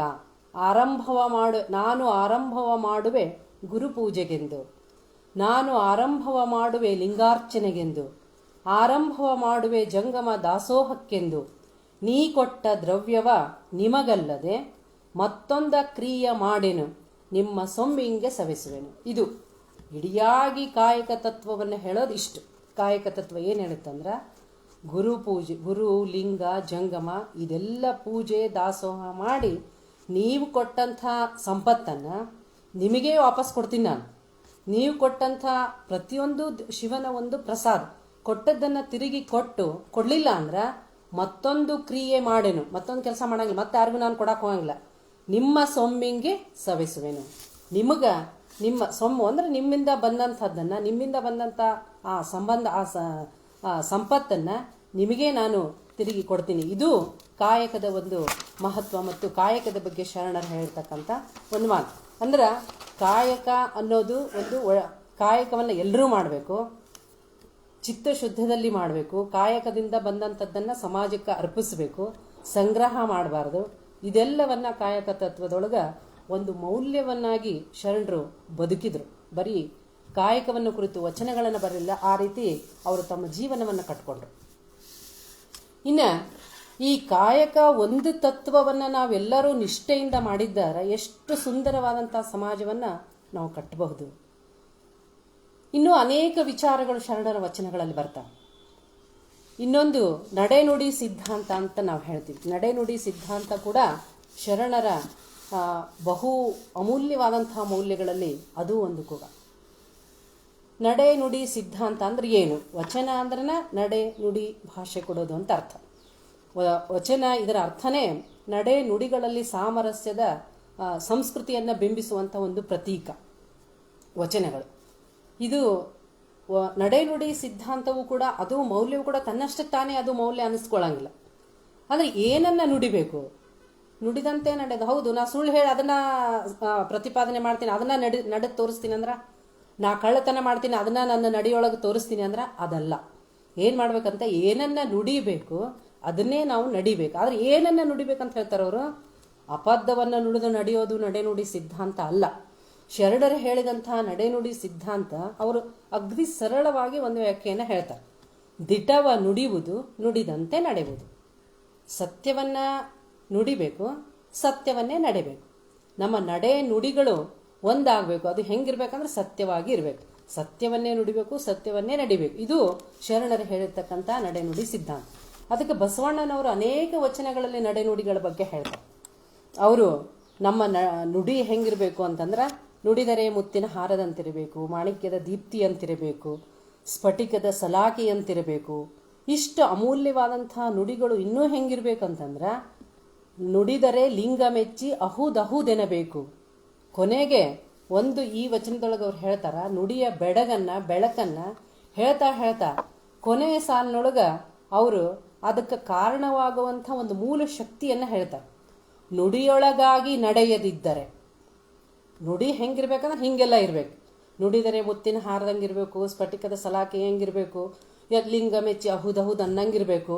ಅಕಸ್ಮಾತ್ ಆಗಿ ನುಡಿಯೊಳಗಾಗಿ ನಡೆಯದಿದ್ದರೆ ಎಂತೊಲಿವನಯ್ಯ. ನಾವು ನುಡಿದಂಗ ನಡಿಲಿಕ್ಕಂದ್ರ ಕೂಡಲ ಸಂಗಮ ದೇವ ಒಲಿಯೋದಿಲ್ಲ. ಅದಕ್ಕೆ ಇದು ಈ ರೀತಿ ನುಡಿಯನ್ನ ಒಂದು ಜಾಗೃತಗೊಳಿಸ್ತಕ್ಕಂಥ ಒಂದು ವಿಚಾರಗಳನ್ನ ಅನೇಕ ವಚನಗಳಲ್ಲಿ ಅವರು ಬಿತ್ತರಿಸ್ತಾರೆ. ಬರೀ ಹೊರಗಿನ ಆಚಾರಗಳ ಅಷ್ಟೇ ಅಲ್ಲ, ಹೊರಗಿನ ಆಚಾರಗಳಿಗೆ ಯಾವಾಗ ಬೆಲೆ ಬರುತ್ತಂದ್ರ ನಮ್ಮ ಅರಿವಿನ ಆಚರಣೆಯಿಂದ. ಆಚಾರ ಅಷ್ಟೇ ಅಲ್ಲ, ಅದು ಆಚರಣೆಗೆ ಬರಬೇಕು. ಆಚಾರ ಮತ್ತು ಆಚರಣೆ ಎರಡು ಬಹಳಷ್ಟು ಸಾಮ್ಯತೆಯನ್ನು ಹೊಂದಿದಂಥ ಪದಗಳು. ವಿಚಾರ ಮತ್ತು ಆಚರಣೆ. ಬರೀ ನಾನು ಮಾತಾಡೋದಷ್ಟಲ್ಲ, ನನ್ನ ಮಾತುಗಳು ನನ್ನ ಬದುಕಿನೊಳಗ ಆಚರಣೆಗೆ ಬರಬೇಕಂತ. ಹೊರಗಿನ ಆಚಾರಗಳಿಗೆ ಬೆಲೆ ಬರೋದು ಯಾವಾಗಂದ್ರ ಅರಿವಿನ ಆಚರಣೆ ಇದ್ದಾಗ ಮಾತ್ರ. ಈ ನಡೆ ನುಡಿ ಎರಡೂ ಒಂದಾದಾಗ ಮಾತ್ರ ಆ ಮನುಷ್ಯ ವಿಶ್ವಮಾನವ ಅನಿಸ್ಕೊಳ್ಳೋದಕ್ಕೆ ಸಾಧ್ಯ ಅಂತ ಹೇಳ್ತಾರೆ. ಅದು ಹೆಂಗೆ ನುಡಿಬೇಕು ಅನ್ನೋದನ್ನ ಬಹಳ ಚಂದ ಒಂದು ವಚನದೊಳಗೆ ಹೇಳ್ತಾರ. ಭಕ್ತಿ ಸುಭಾಷೆಯ ನುಡಿವೆ, ನುಡಿದಂತೆ ನಡೆವೆ, ನಡೆಯೊಳಗೆ ನುಡಿಯ ಪೂರೈಸುವೆ, ಮೇಲೆ ತೂಗುವ ತ್ರಾಸು ಕಟ್ಟಳೆ, ಒಂದು ಜೆವೆ ಕೊರತೆಯಾದಡೆ, ಎನ್ನ ನದ್ದಿ ನೀನೆದ್ದು ಹೋಗು ಕೂಡಲ ಸಂಗಮ ದೇವ. ಇದಕ್ಕಿಂತ ಹೆಚ್ಚಿಗೇನು ಬೇಡ ಅಂತಾರೆ ಅವರು. ಏನಂದ್ರ ನಾನು ಇಂಥ ಮಾತನ್ನ ಇಂಥ ನುಡಿಯನ್ನು ನುಡಿತೀನಿ ಅಂದ್ರ ಭಕ್ತಿ ಸುಭಾಷೆಯ ನುಡಿಯ ನುಡಿವೆ. ಭಕ್ತಿಯನ್ನು ಒಳಗೊಂಡಂಥ ಮಧುರವಾದಂಥ ನುಡಿಗಳನ್ನು ನುಡಿತೀನಿ. ನುಡಿದಂತೆ ನುಡಿಯೊಳಗೆ ನಡೆಯೊಳಗೆ ನುಡಿಯ ಪೂರೈಸುವೆ. ಬರೀ ನುಡಿಯೋದಲ್ಲ, ನಡೆಯಲ್ಲಿ ನುಡಿಯನ್ನ ಪೂರೈಸ್ತೀನಿ. ಮೇಲೆ ತೂಗುವ ತ್ರಾಸು ಕಟ್ಟಳೆ. ನಮ್ಮನ್ನ ಎಲ್ಲ ಜಡ್ಜ್ ಮಾಡೋದಕ್ಕೆ ಒಬ್ಬ ಜಡ್ಜ್ ಅದನ ಮೇಲೆ ಅವ ಏನು ಮಾಡ್ತಾನ ಅಂದ್ರೆ ತಕ್ಕಡಿ ಹಿಡ್ಕೊಂಡು ಕುಂತಾನ. ಆ ಕಡೆ ಈ ಕಡೆ ಯಾವುದು ಏನೂ ಹೆಚ್ಚು ಕಡಿಮೆ ಆಗುವಂಗಿಲ್ಲ. ಎಷ್ಟು ಒಂದು ಜೆವೆ ಇಷ್ಟು ಹೆಚ್ಚು ಕಡಿಮೆ ಆಗಬಾರ್ದಂತ. ಒಂದು ಜೆವೆ ಕೊರತೆಯಾದರೆ, ಒಂದು ಕಡೆ ನಡೆ ಒಂದು ಕಡೆ ನುಡಿ, ಎರಡನ್ನು ಇಟ್ಟು ನೀನು ತೂಗಾಕತ್ತೀಯಲ್ಲ, ಈ ತೂಕದೊಳಗ ಇಲ್ಲೂ ಕಡಿಮೆ ಆಗಬಾರ್ದು ಇಲ್ಲೂ ಕಡಿಮೆ ಆಗಬಾರ್ದು. ಎಷ್ಟು ಒಂದು ಜೆವೆ ಅಂದ್ರೆ ಅಗ್ರಿ ಸಣ್ಣದು. ಇಷ್ಟು ಕೊರತೆಯಾದರೆ ಎನ್ನ ನದ್ದಿ ನೀನೆದ್ದು ಹೋಗು. ನನ್ನ ನಡೆ ನುಡಿಯಲ್ಲಿ ಸ್ವಲ್ಪ ವ್ಯತ್ಯಾಸ ಕಂಡು ಬಂದ್ರ ನೀ ನನ್ನನ್ನು ಅಲ್ಲೇ ಬಿಟ್ಟು ನನ್ನ ಹತ್ರ ಇರಬೇಡ, ಎದ್ದು ಹೋಗ್ಬಿಡು ಅಂತ ದೇವರಿಗೆ ಹೇಳುವಂಥ ಒಂದು ಧೈರ್ಯ ಇರಬೇಕಂತಂದ್ರ ಅಷ್ಟು ನಡೆ ನುಡಿ ಸಿದ್ಧಾಂತವನ್ನವರು ಒಪ್ಕೊಂಡಿದ್ರು ಅಂತಾನೆ ಅರ್ಥ. ಇನ್ನು ನಮ್ಮ ಮಾತುಗಳು ಹೆಂಗಿರ್ಬೇಕು ಅಂತಂದ್ರೆ, ಇಲ್ಲೇ ಈ ಮಾತಾಡೋರು ಭಾಳ ಮಂದಿ ಇದೀವಿ, ಭಾಳ ಮಾತಾಡ್ತೀವಿ. ಆದ್ರೆ ಮಾತಾಡ್ದಂಗೆ ನಡ್ಕೊಳ್ಳೋದು ಭಾಳ ಕಷ್ಟ ಐತಿ. ಅದಕ್ಕೊಂದು ಕಡೆ ಪಂಪ ಹೇಳ್ತಾನೆ, ಮಾತುಗಳು ಏನು ಹೇಳ್ತಾವಂತಂದ್ರೆ ನಾಲಿಗೆ ಕುಲವನ್ನು ಹೇಳುತ್ತದೆ. ನಮ್ಮ ನಾಲಿಗೆ, ನಮ್ಮ ಭಾಷೆ, ನಮ್ಮ ನುಡಿ ನಮ್ಮ ಕುಲವನ್ನು ನಿರ್ಧರಿಸ್ತಾವಂತ. ನಾವು ಮಾಡ್ಕೊಂಡಂತಹ ಕುಲಗಳವು ಬೇರೆ. ಆದ್ರೆ ಶರಣರು ಹೇಳುವಂಥ ಕುಲಗಳು ಯಾವುದಂತ ಇದು. ಯಾವ ನಡೆ ನುಡಿ ಒಂದಾಗಿರುತ್ತ ಅವರೇ ಕುಲಜರು ಅನ್ನುವಂಥ ಮಾತನ್ನ ಶರಣರು ಹೇಳ್ತಾರೆ. ಒಂದ್ ಕಡೆ ಮಾದಾರ ಚೆನ್ನಯ್ಯನವರು ಒಂದು ವಚನ ಭಾಳ ಚೆನ್ನ ಹೇಳ್ತಾರೆ. ನಡೆ ನುಡಿ ಸಿದ್ಧಾಂತವಾದಲ್ಲಿ ಕುಲ ಹೊಲೆ ಸೂತಕವಿಲ್ಲ, ನುಡಿ ಲೇಸು ನಡೆ ಅಧಮವಾದಲ್ಲಿ ಅದು ಬಿಡುಗಡೆ ಇಲ್ಲದ ಹೊಲೆ. ನೋಡ್ರಿ ಅವ್ರು ಹೇಳ್ತಾರೆ, ಒಂದು ಅದಕ್ಕೆ ಡೆಫಿನಿಷನ್ನೇ ಕೊಟ್ಬಿಡ್ತಾರ ಅವ್ರು. ನಡೆ ನುಡಿ ಸಿದ್ಧಾಂತವಾದಲ್ಲಿ, ನಡೆ ನುಡಿಯನ್ನ ನಾವು ಸಿದ್ಧಾಂತವನ್ನಾಗಿ ಒಪ್ಕೊಂಡಾಗ, ನಡೆ ನುಡಿಯನ್ನ ಒಂದು ಮೌಲ್ಯವನ್ನಾಗಿ ನಾವು ಸ್ವೀಕರಿಸ್ಬೇಕಂದಾಗ, ನಡೆ ನುಡಿಗಳು ಒಂದಾಗಿರ್ಬೇಕು ಅಂತ ನಾವು ವಿಚಾರ ಮಾಡ್ತಾ ಇದ್ದೀವಿ ಅಂತ ಅಂದಾಗ ಏನಾಗುತ್ತಾ, ಕುಲ ಹೊಲೆ ಸೂತಕವಿಲ್ಲ. ಅದು ಯಾವುದು ಇಲ್ಲ, ಯಾವುದು ಕುಲ ಇಲ್ಲ, ಜಾತಿ ಇಲ್ಲ, ಯಾವುದೇ ಭೇದ ಭಾವ ಇಲ್ಲ. ಅಕಸ್ಮಾತ್ ಆಗಿ ಎಲ್ಲಿ ಕುಲ ಬರುತ್ತಂದ್ರ ನುಡಿ ಲೇಸು ನಡೆ ಅಧಮ. ನಮ್ಮ ನುಡಿ ಬಹಳ ಎತ್ತರದಾವ. ಎಷ್ಟು ದೊಡ್ಡ ದೊಡ್ಡ ಶಬ್ದಗಳನ್ನು ನಾವು ಮಾತಾಡ್ತೀವಿ ಅಂದ್ರೆ ಅದು ಬಹಳ ಎತ್ತರದ ಭಾಷೆ, ಬಹಳ ಒಳ್ಳೊಳ್ಳೆ ಶಬ್ದಗಳನ್ನು ಹಾಕಿ ನಾವು ಮಾತಾಡ್ತೀವಿ. ಆದ್ರೆ ನಮ್ಮ ನಡೆ ಅಧಮವಾದಲ್ಲಿ, ನಮ್ಮ ನಡೆ ಬಹಳ ಕನಿಷ್ಠ ಆದಾಗ, ನುಡಿಗಳು ಬಹಳ ಶ್ರೇಷ್ಠದವ, ನಡೆ ಬಹಳ ಕನಿಷ್ಠ ಆಗೈತಂದಾಗ ಅಲ್ಲಿ ಏನಾಗುತ್ತ, ಅದು ಬಿಡುಗಡೆಯಾಗದ ಹೊಲೆ. ಅಲ್ಲೇ ಅವ ಹೊಲೆಯ ಅಂತ ಹೇಳ್ತಾರ ಅವ್ರು. ಇದು ಬಿಡುಗಡೆನೇ ಇಲ್ಲ. ಹೊಲೆಯ ಯಾರು ಅಂತಂದ್ರ ನಾವು ಮಾಡಿದಂಥ ವ್ಯವಸ್ಥೆಯೊಳಗೆ ಇರುವಂಥದ್ದಲ್ಲ. ಶರಣರ ವ್ಯವಸ್ಥೆಯೊಳಗ ಹೊಲೆಯ ಯಾರು ಅಂತಂದ್ರ ನುಡಿಲೇಸು ನಡೆ ಅಧಮ ಆದಂಥವ. ಬಹಳ ಒಳ್ಳೊಳ್ಳೆ ಮಾತುಗಳನ್ನು ಹೇಳಿ ಯಾರು ನಡೆಯಲ್ಲಿ ಅದನ್ನು ತರೋದಿಲ್ವೋ, ಯಾರು ನಡೆಯಲ್ಲಿ ಅಧಮರಾಗಿರ್ತಾರೋ ಅವರು ಹೊಲೆಯ. ಅದು ಬಿಡುಗಡೆ ಇಲ್ಲದ ಹೊಲೆತನ ಅಂತ ಹೇಳ್ತಾರೆ ಅವರು. ನಡೆ ನುಡಿ ಸಿದ್ಧಾಂತವಾದಲ್ಲಿ ಕುಲ ಹೊಲೆ ಸೂತಕವಿಲ್ಲ. ನಡೆ ನುಡಿಯನ್ನ ನಾವು ಸಿದ್ಧಾಂತ ಮಾಡ್ಕೊಂಡಾಗ ಅಲ್ಲಿ ಕುಲ ಹೊಲದ ಸೂತಕ ಬರೋದಿಲ್ಲ, ಕುಲದ ಹೊಲೆಯ ಸೂತಕ ಬರೋದಿಲ್ಲ. ನುಡಿ ಶ್ರೇಷ್ಠವಾಗಿ ನಡೆ ಕನಿಷ್ಠ ಆದಾಗ ಅಲ್ಲಿ ಏನಾಗುತ್ತಾ, ಹೊಲೆತನ ಅನ್ನೋದು ಗ್ಯಾರಂಟಿ ಬರ್ತೈತಿ.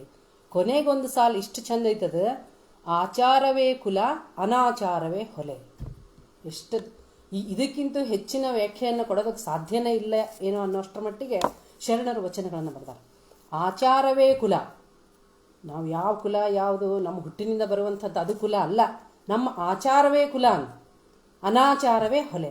ನಾವೇನು ಮಾತಾಡ್ತೀವಿ ಅದ್ರಂಗೆ ಬದುಕಿದ್ರೆ ಅದು ಒಳ್ಳೆ ಕುಲ, ನಾವು ಮಾತಾಡೋದೊಂದು ಮಾಡೋದೊಂದು ಮಾಡಿದ್ರೆ ಅದೇ ಹೊಲೆತನ ಅಂತ ಮಾದಾರ ಚೆನ್ನೈನವರು ಒಳ್ಳೆ ಮಾತುಗಳನ್ನು ಆಡುತ್ತಾ ಕೆಟ್ಟ ನಡವಳಿಕೆಯನ್ನು ಹೊಂದಿದಂಥ ವ್ಯಕ್ತಿ ಆತ ಮುಕ್ತಿಯನ್ನ ಕಾಣಲಾರ, ಆತ ಸಾರ್ಥಕ ಜೀವನವನ್ನ ನಡೆಸಲಾರ ಅನ್ನುವಂಥ ಮಾತನ್ನ, ಅಂದ್ರೆ ನಡೆ ನುಡಿ ಎರಡೂ ಸಿದ್ಧಾಂತಗಳು ಒಂದಾಗಬೇಕು ಅನ್ನುವಂಥದ್ದನ್ನ ಹೇಳ್ತಾರೆ. ಈಗ ಬಹಳಷ್ಟು ಮಾತಾಡ್ತೀವಿ, ನಮ್ಮಲ್ಲಿ ಪುಗ್ಸಟ್ಟೆ ಸಿಗೋದಂದ್ರೆ ಮಾತು. ನಾವು ಭಾರತೀಯರು ಹೆಂಗಿದೀವಿ ಅಂದ್ರೆ ನಮ್ಮಲ್ಲಿ ಅಗದಿ ಫ್ರೀ ಆಗಿರೋದಂದ್ರೆ ಉಪದೇಶ ಒಂದೇ, ಆದರೆ ಅದರಂಗೆ ನಡ್ಕೊಳ್ಳೋದು ಬಹಳ ಕಷ್ಟ ಇದೆ. ನಾನು 100 ವಿಚಾರಗಳನ್ನ ಹೇಳ್ತೀನಿ ಅಂದ್ರೆ ಅದರಲ್ಲಿ ಒಂದು 10 ನನ್ನ ಬದುಕಿನೊಳಗೆ ನಾ ತರಬೇಕಂತ. ಈಗ ಒಬ್ಬ ವ್ಯಕ್ತಿ ಅದನ, ಅವ ಭಗವದ್ಗೀತೆ ಹೇಳ್ತಾನ, ಏನು ಉಪಯೋಗ? ಆ ಗೀತೆಯೊಳಗಿನ ಒಂದು ಅಂಶವನ್ನು ಆತ ತನ್ನ ಬದುಕಿನೊಳಗೆ ತರ್ಲಿಕ್ಕಂದ್ರ, ಒಬ್ಬ ವ್ಯಕ್ತಿ ಕುರಾನನ್ನ ಬಾಯ್ಪಾಟ್ ಹೇಳ್ತಾನ, ಅದರೊಳಗಿನ ಒಂದು ವಿಷಯವನ್ನು ಆತ ಪಾಲಿಸ್ಲಿಲ್ಲ ಅಂದ್ರ, ಬೈಬಲನ್ನ ಬಾಯ್ಪಾಟ್ ಹೇಳೋರು ಕ್ರಿಸ್ತನ ಒಂದು ಅಂಶವನ್ನು ನಾವು ಬದುಕಿನೊಳಗೆ ಅಳವಡಿಸ್ಕೊಳ್ಳಿಲ್ಲ ಅಂದ್ರೆ ಆ ಓದಿಗೆ ಏನು ಬೆಲೆ ಇಲ್ಲ, ಅದು ಬರೀ ಗಿಳಿ ಓದಾಗುತ್ತ. ಅದಕ್ಕೊಂದ್ ಕಡೆ ಬಸವಣ್ಣವ್ರು ಭಾಳ ಚಂದ ಹೇಳ್ತಾನೆ, 100 ನೋದಿ 100 ಕೇಳಿದರೇನು, ಆಸೆಯ ಹರಿಯದು ರೋಷವ ಬಿಡದು, ಮಜ್ಜನ ಕೆರೆದು ಫಲವೇನು, ಮಾತಿನಂತೆ ಮನವಿಲ್ಲದ ಜಾತಿದೊಂಬರ ನೋಡಿ ನಗುವ ನಮ್ಮ ಕೂಡಲ ಸಂಗಮ ದೇವ. ನಾವು ಹೆಂಗದೀವಿ ಅಂದ್ರೆ ಬಹಳ ಹೇಳ್ತೀವಿ, ಆದ್ರೆ ಮಾಡೋದು ಬಹಳ ಕಡಿಮೆ. ಅದು ಹಂಗಾಗ್ಬಾರ್ದಂತ. 100 ನೋದಿ 100 ಕೇಳಿದರೇನು, ಇಡೀ ಯೋಗಾಂಗ ತ್ರಿವಿಧಿಯನ್ನು ನಾನು ಬಾಯ್ಪಾಟ್ ಹೇಳ್ತೀನಿ ಅಂತ ಹೆಮ್ಮೆಯಿಂದ ನಾನು ಹೇಳ್ಬೋದು. ಆದ್ರೆ ಯೋಗಾಂಗ ತ್ರಿವಿಧಿಯೊಳಗಿರುವಂತಹ ಅಕ್ಕನ ಒಂದು ಅಂಶವನ್ನ, ಒಂದು ವಿಚಾರವನ್ನು ಕೂಡ ನನ್ನ ಬದುಕಿನಲ್ಲಿ ನಾನು ತರ್ಲಿಕ್ಕಂದ್ರ ಆ ಓದಿಗೆ ಏನು ಬೆಲೆ ಐತಿ? ನಾವು ಬಹಳ ಡಿಗ್ರಿ ತಗೊಂಡಿವಿ, ಬಹಳಷ್ಟು ಕಲ್ತೀವಿ, ನಾವು ಬಹಳ ಜ್ಞಾನ ಐತಿ ನಮ್ಮ ಕಡೆ ಅಂದ್ರೆ ಅದು ನಮ್ಮ ಬದುಕಿಗೆ ಬರಲಿಲ್ಲ ಅಂದ್ರೆ ಏನು ಅರ್ಥ? ಅದಕ್ಕೆ ಅವ್ರು ಹೇಳ್ತಾರೆ 100 ನೋದಿ 100 ಕೇಳಿದರೇನು. ಶ್ರಾವಣ ಮಾಸದೊಳಗೆ ಪ್ರತಿದಿನ ತಿಂಗಳಾನ್ಗಟ್ಲೆ ನಾವು ಪ್ರವಚನ ಕೇಳ್ತೀವಿ, ಆದ್ರೆ ಅಲ್ಲೇ ಕೇಳಿ ಅಲ್ಲೇ ಬಿಟ್ಟು ಬಂದ್ಬಿಡ್ತೀವಿ. ಅದನ್ನ ಬದುಕಿನಲ್ಲಿ ಅಳವಡಿಸ್ಕೊಳ್ಳೋರು ಎಷ್ಟು ಜನ? 100 ಓದಿದ್ರೂ ಉಪಯೋಗ ಇಲ್ಲ, 100 ಕೇಳಿದ್ರೂ ಉಪಯೋಗ ಇಲ್ಲ. ಆಸೆಯು ಹರಿಯದು ರೋಷವು ಬಿಡೋದು. ಮನೆಗೆ ಬಂದು ನಾವೇನು ಮಾಡ್ತೀವಿ, ಮತ್ತೆ ಅದನ್ನೇ ಮಾಡ್ತೀವಿ. ಅದಕ್ಕೆ ನಾವು ಪುರಾಣ ವೈರಾಗ್ಯ ಅಂತಾನೆ ಹೇಳ್ತೀವಿ. ಅದಕ್ಕೆ ಅವ್ರೇನು ಹೇಳ್ತಾರ, ಮಜ್ಜನ ಕೆರೆದು ಫಲವೇನು. ಕಲ್ಲಿಗೆ ನೀವು ಎಷ್ಟು ಏನು ಎರೆದ್ರೂ ಅದಕ್ಕೆ ಏನೂ ಉಪಯೋಗ ಇಲ್ಲ. ನೀವು ತುಪ್ಪ ಹಾಕಿದ್ರೂ ಉಪಯೋಗ ಇಲ್ಲ, ಹಾಲು ಹಾಕಿದ್ರೂ ಉಪಯೋಗ ಇಲ್ಲ. ಅದಕ್ಕೆ ಅವ್ರು ಏನಂತಾರ, ಇಂಥವ್ರು ಹೆಂಗಂದ್ರ ಮಾತಿನಂತೆ ಮನವಿಲ್ಲದ ಜಾತಿದೊಂಬರ ನೋಡಿ ನಗುವ ನಮ್ಮ ಕೂಡಲ ಸಂಗಮ ದೇವ. ಮಾತಿನಂಗ ಅವ್ರ ಮನಸ್ಸಿಲ್ಲ. ನಾನು ಈಗ ಒಬ್ರು ವ್ಯಕ್ತಿ ನನ್ನ ಮುಂದೆ ಅದಾರ ಅಂದ್ರೆ ಅವ್ರನ್ನ ಬಹಳ ಹೊಗಳ್ತೀನಿ, ಎಷ್ಟು ಚಲೋ ಅದಾರ ಅವ್ರು, ಭಾಳ ಹಂಗ ಹಿಂಗ ಅಂತೆಲ್ಲ ಮಾತಾಡಿ ಅವ್ರ ಮುಂದಕ್ಕೆ ಹೋದ್ಕೊಳ್ಳಿ ಅವ್ರ ಬಗ್ಗೆ ಟೀಕಾ ಮಾಡೋದು. ಆಮೇಲೆ ಒಬ್ಬ ವ್ಯಕ್ತಿ ಬಗ್ಗೆ ನಾನು ಬಹಳಷ್ಟು ಮನಸ್ಸಿನೊಳಗೆ ಕೆಟ್ಟ ಕೆಟ್ಟ ವಿಚಾರಗಳನ್ನು ತುಂಬಿಕೊಂಡು ಮೇಲ್ನೋಟಕ್ಕೆ ಮಾತ್ರ ಒಳ್ಳೆ ಮಾತುಗಳನ್ನು ಆಡಿದ್ರೆ ಅದು ಉಪಯೋಗ ಇಲ್ಲ. ಅಂಥವ್ರನ್ನ ಮಾತಿನಂಗ ಮನಸ್ಸಿರ್ಬೇಕಂತ. ನಮ್ಮ ಮನಸ್ಸು ಯಾವಾಗಲೂ ಪರಿಶುದ್ಧವಾಗಿರ್ಬೇಕು. ನಾನು ನೋಡೋದಕ್ಕೆ ಬಹಳ ಬಿಳಿ ಬಟ್ಟೆ ಹಾಕೊಂಡು ಬಹಳ ಬೆಳ್ಳಗದೀನಿ ಅಂದ್ರೆ ನನ್ನ ವಿಚಾರಕ್ಕೂ ಮತ್ತು ನನ್ನ ವಿಚಾರಕ್ಕೂ, ನನ್ನ ವೇಷಕ್ಕೂ ನನ್ನ ಭಾಷೆಗೂ ನನ್ನ ಅರಿವಿಗೂ ಬಹಳಷ್ಟು ವ್ಯತ್ಯಾಸ ಆಯ್ತು. ನನ್ನ ವೇಷ ಎಷ್ಟು ಸ್ವಚ್ಛ ಇರ್ತೈತೋ, ನನ್ನ ಭಾಷೆ ಎಷ್ಟು ಸರಳ ಸುಂದರ ಆಗಿರ್ತೈತೋ, ನನ್ನ ಮನಸ್ಸು ಕೂಡ ಅಷ್ಟು ಸುಂದರವಾಗಿರ್ಬೇಕು. ಅದನ್ನ ಶರಣರು ಹೇಳ್ತಾರೆ. ಅವರು ಮಾತಿನಂತೆ ಮನವಿಲ್ಲದ ಜಾತಿ ದೊಂಬರು. ಇವರೆಲ್ಲ ಜಾತಿ ದೊಂಬರಾಟ ಮಾಡೋರ.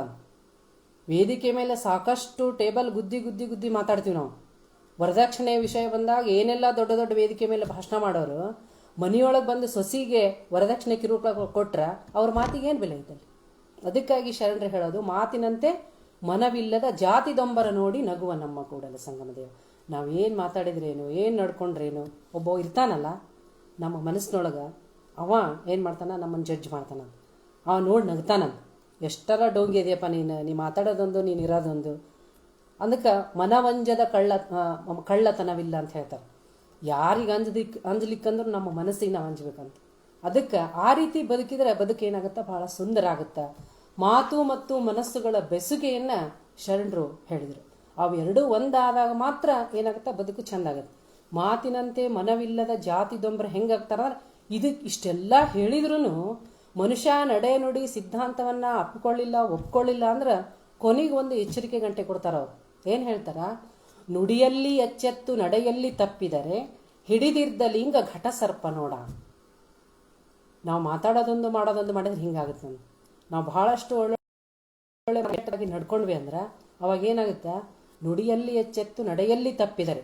ಕೈಯೊಳಗೆ ನಾವು ಲಿಂಗ ಹಿಡ್ಕೊಂಡು ಪೂಜೆ ಮಾಡ್ಕೊಂಡು ಕುಂತ್ರು ಆ ಲಿಂಗ ಸಹ ಘಟ ಸರ್ಪ ಆಗಿ ನಮ್ಮನ್ನ ಕಚ್ಚುತ್ತೆ. ಅಂದ್ರೆ ನಾವು ಯಾರಿಗೂ ಗೊತ್ತಿಲ್ಲ, ಯಾರಿಗೂ ಕಾಣಿಸಂಗಿಲ್ಲ, ನಾನು ಹೊರಗೆ ಭಾಳ ಚಂದ ಮಾತಾಡ್ತೀನಿ, ಒಳಗೆ ನಂದು ಯಾರಿಗೂ ಗೊತ್ತಾಗಲ್ಲ ಅಂತ ಅನ್ನೋಂಗಿಲ್ಲ. ನಮ್ಮ ಮನಸ್ಸಿನೊಳಗೆ ಒಂದು ಶಕ್ತಿ ಐತಲ್ಲ, ನಮ್ಮ ಮನಸ್ಸು ಐತಲ್ಲ, ಅದು ಏನು ಮಾಡುತ್ತೆ, ಯಾವಾಗಾದರೂ ನಮ್ಮನ್ನ ಸರ್ಪದ ರೂಪದೊಳಗೆ ಕಚ್ಚುತ್ತಂತ. ಅದಕ್ಕೆ ಈ ಮನಸ್ಸು ಮತ್ತು ಮಾತು ಎರಡೂ ಏನಾಗಬಾರ್ದು, ಒಂದಾಗಿರ್ಬೇಕು ಅನ್ನೋದನ್ನ ಅವ್ರು ಹೇಳ್ತಾರೆ.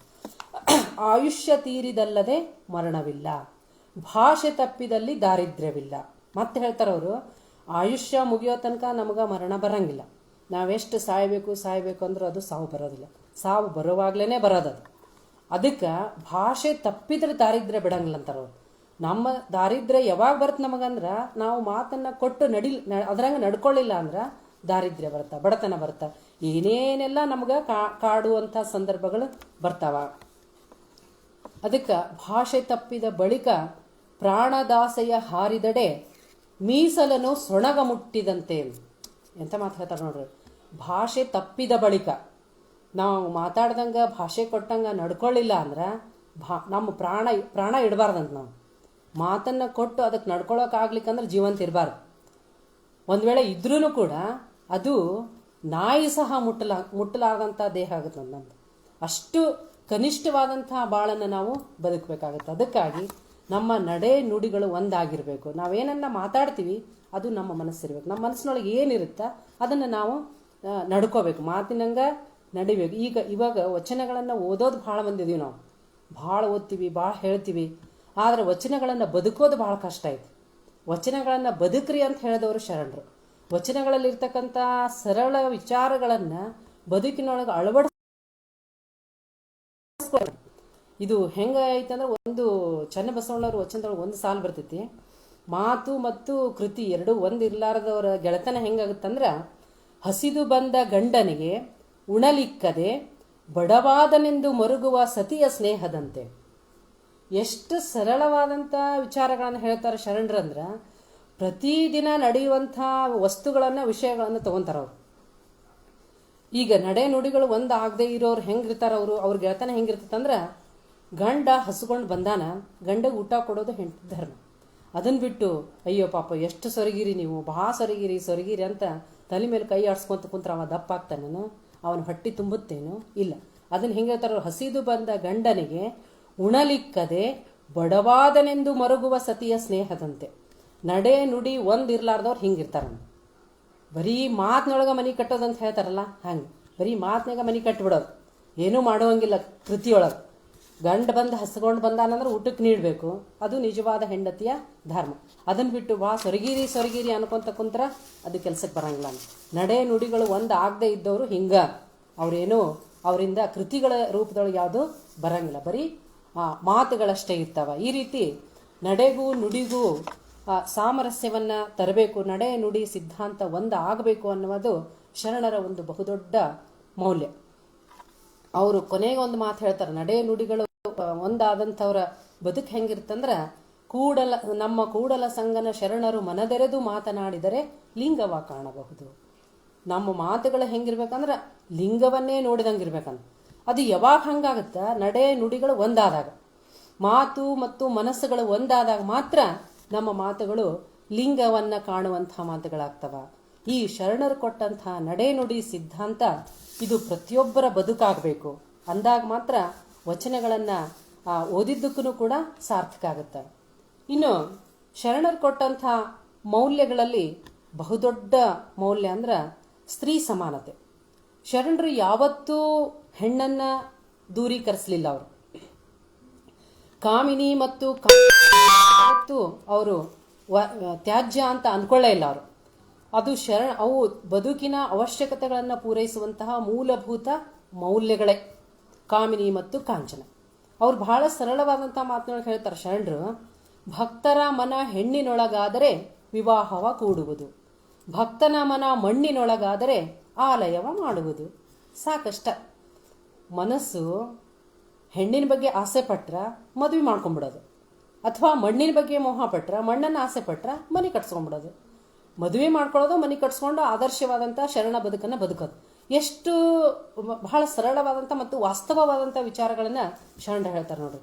ಮನಃಶಾಸ್ತ್ರೀಯವಾದಂಥ ಸೂಕ್ಷ್ಮ ಒಳಗೊಂಡ ಭಕ್ತರ ಮನ ಹೆಣ್ಣಿನೊಳಗಾದರೆ ವಿವಾಹವ ಕೂಡುವುದು, ಭಕ್ತನ ಮನ ಮಣ್ಣಿನೊಳಗಾದರೆ ಆಲಯವ ಮಾಡುವುದು.